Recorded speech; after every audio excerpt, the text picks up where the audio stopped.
Route du commerce international, le podcast.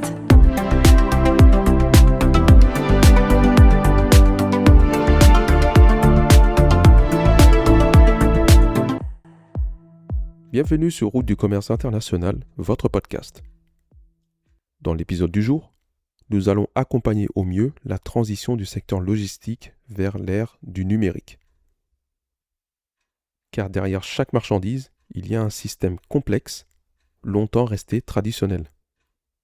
En effet, pendant des décennies, le transport a fonctionné avec du papier, des appels, des emails, aussi bien dans le maritime que l'aérien ou le routier. Beaucoup d'opérations étaient manuelles. Par exemple, tous les documents physiques en circulation, un suivi parfois approximatif et de la déperdition d'informations. Bref, une organisation qui aujourd'hui commence à atteindre ses limites. Le secteur transport implique plusieurs acteurs, plusieurs pays et divers modes d'expédition. Ainsi, sans digitalisation, il apparaît difficile d'avoir une vision claire. Mais, on assiste aujourd'hui à un secteur en évolution vers une visibilité en temps réel des flux, ce qui transforme petit à petit les opérations.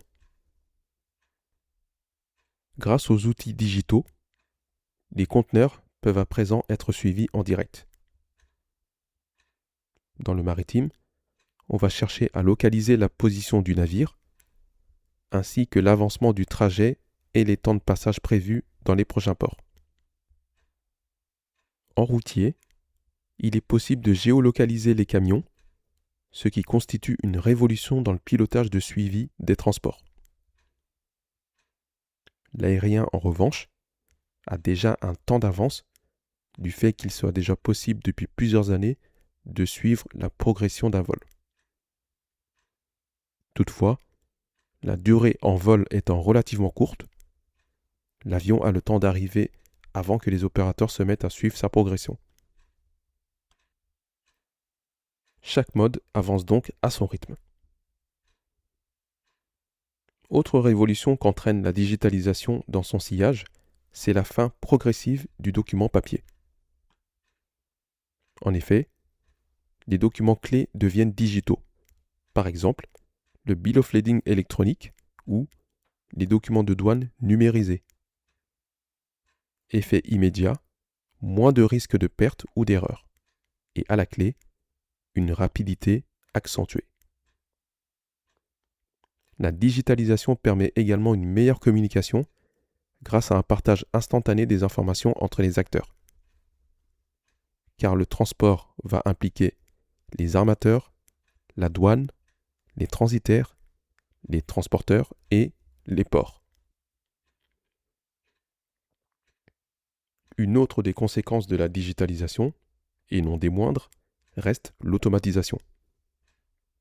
Dans certains ports et entrepôts, on assiste à l'apparition de robots, de systèmes automatisés et d'une des révolutions les plus concrètes, l'intelligence artificielle.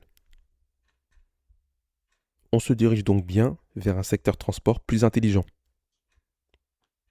Le futur du transport repose sur la data, l'automatisation et l'anticipation, avec pour objectifs principaux une fluidité toujours plus poussée, moins de retard et toujours plus d'efficacité.